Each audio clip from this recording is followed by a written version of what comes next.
เค้กเนยสดสูตรบัตเตอร์เค้กเนื้อนุ่มแน่นมาในรูปแบบถ้วยกันข้าวเบอร์ 8เพิ่มความอร่อยด้วยผลไม้แห้งอย่างลูกเกดและมะละกอแช่อิ่มเนื้อเค้กนุ่มแน่นหอมน่าทานวิธีทำไม่ยุ่งยากมือใหม่ก็สามารถทำได้กินก็ได้ทำขายก็ปังใครสนใจเราไปดูวิธีทำกันเลยก่อนอื่นเรามาเตรียมผลไม้แห้งก็คือลูกเกดและมะละกอแช่อิ่มส่วนของลูกเกดให้นำไปแช่ในน้ำร้อน 10-15 นาทีจากนั้นก็กรองน้ำทิ้งแล้วก็พักลูกเกดไว้ให้เสด็จน้ำต่อไปก็มาเตรียมเตาเราจะอบที่อุณหภูมิ150องศาก็จะเปิดไฟวอร์มเตาไว้ที่160องศา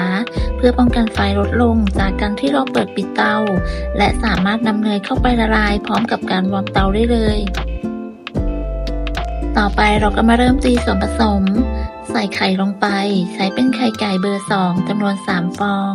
ใส่น้ำตาลทรายตามด้วยเกลือเล็กน้อยใส่นมสดลงไปตามด้วยกลิ่นวานิลาจากนั้นเราก็จะใส่แป้งมีแป้งเค้กหัวนมผงสำหรับเบเกอรี่และผงฟูร่อนส่วนผสมของแป้งลงไป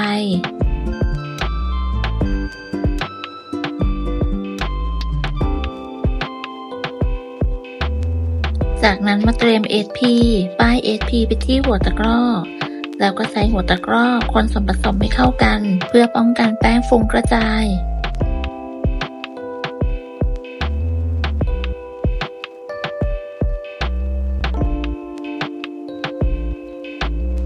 จากนั้นมาเริ่มตีส่วนผสมขั้นตอนแรกตีด้วยสปีดความเร็วสูงใช้เวลา1นาที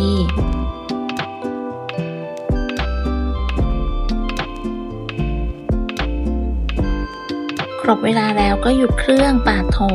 โดยปาดให้ทั่วปาดให้ถึงก้นโถและขอบต่อไปมาตีส่วนผสมต่อตีด้วยสปีดความเร็วสูงใช้เวลา5นาทีตีจนกระทั่งส่วนผสมขึ้นฟู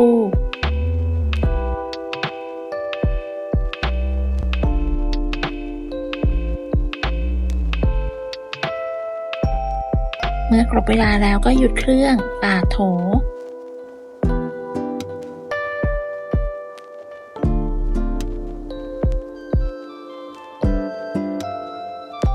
ขั้นตอนต่อไปเราจะใส่เนยละลายใส่เป็นเนยเค็มที่มีอุณหภูมิอุ่นค่อนไปทางร้อนเปิดสปีดความเร็วต่ำทยอยใส่เนยละลายลงไปจนหมด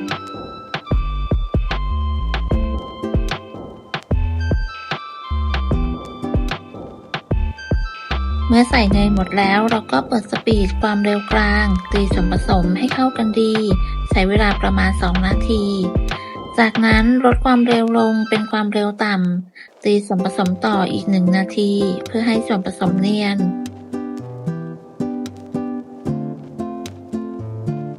ส่วนผสมที่ได้จะมีลักษณะแบบนี้ไม่ข้นแล้วก็ไม่เหลวเกินไปต่อไปเรามาตักใส่พิมพ์เค้กวันนี้ใช้เป็นพิมพ์ขันข้าวเบอร์ 8สามารถใส่ขนาดอื่นได้ตามชอบสูตรนี้ทำออกมาได้11ถ้วยก่อนตักส่วนผสมใส่ถ้วยให้เราใส่ผลไม้แห้งลงไปก่อนลูกเกดที่พักไว้จนเสด็จน้ำนำมาตักใส่ถ้วยแต่ละถ้วยมากน้อยตามชอบตามด้วยมะละกอแช่อิ่มมากน้อยตามชอบเช่นกันเมื่อใส่จนครบทุกถ้วยแล้วเราก็ตักส่วนผสมใส่ลงไปตักประมาณ2สกู๊ปไอศกรีมสูตรนี้จะได้11ถ้วยพอดี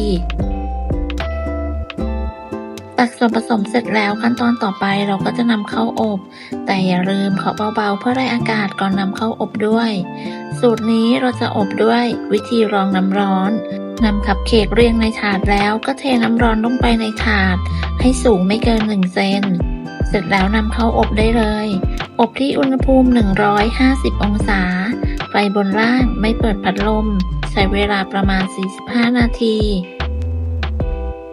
เมื่อครบเวลาแล้วก็นำเค้กออกจากเตากระแทกพิมพ์เบาๆให้เค้กเสร็จตัววิธีสังเกตง่ายๆจะเห็นว่าขอบเค้กจะมีลักษณะหลุดล่อนก็คือเค้กสุกแล้วนำออกได้เลยนำถ้วยเค้กออกจากถาดใช้ผ้าเช็ดน้ำที่ติดก้นถ้วยจากนั้นก็พักเค้กไว้ให้เย็น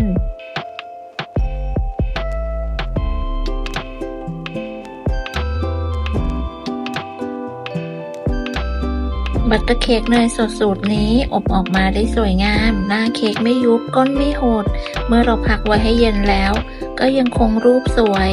วิธีการนำเค้กออกจากพิมพ์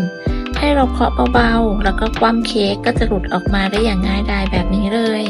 เนื้อเค้กจะมีความหอมนุ่มแล้วก็แน่น รสชาติหวานกำลังดี ตัดกับผลไม้แห้งที่ออกเปรี้ยวเล็กน้อยได้อย่างลงตัว เป็นสูตรเค้กง่ายๆ ที่จะทำกินเองก็ได้ทำขายกระปัง หรือจะทำเป็นของขวัญของฝากก็ประทับใจผู้รัก ใครชอบบัตเตอร์เค้กหรือชอบเค้กที่ใส่ผลไม้แห้งแบบนี้ลองทำดู